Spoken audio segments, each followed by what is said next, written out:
ฝนตกแห้งนะอยู่ห้องว่าการแข็งสอนเขตฝนตกลิ้น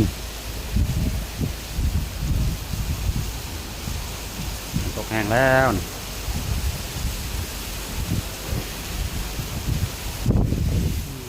ฝนตกแห้งมานี่ฝนตกรัดแรงเฉพาะเอาบรรยากาศเอาฝนเลยลิ้นบังเด้อเด็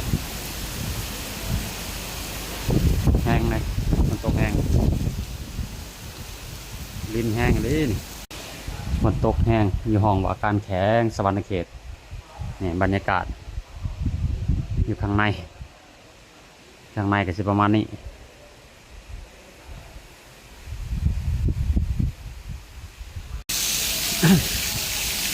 ฝนตกเลยฝนตกลิ้นแห้งเลยนี่มันเอามาลายมือเลยบรรยากาศมาวันนี้ฝนตกเลยมัน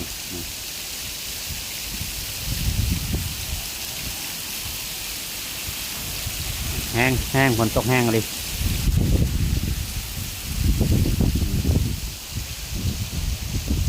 บรรยากาศฝนตกพาห้อง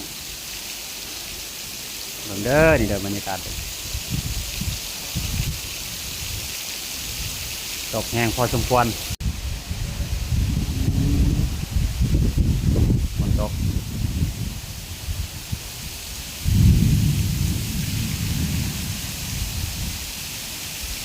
ทำจีตกทำจีลินบรรยากาศระมอบ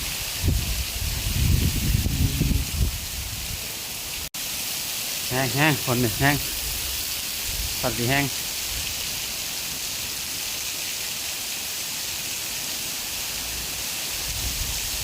ล่างฝนตกคนล่างแล้วนี่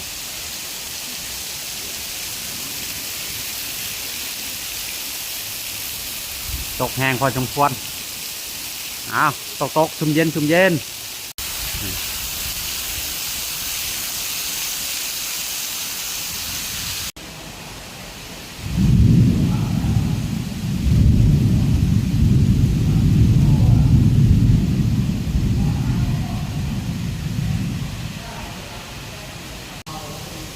เฮาว่ากัน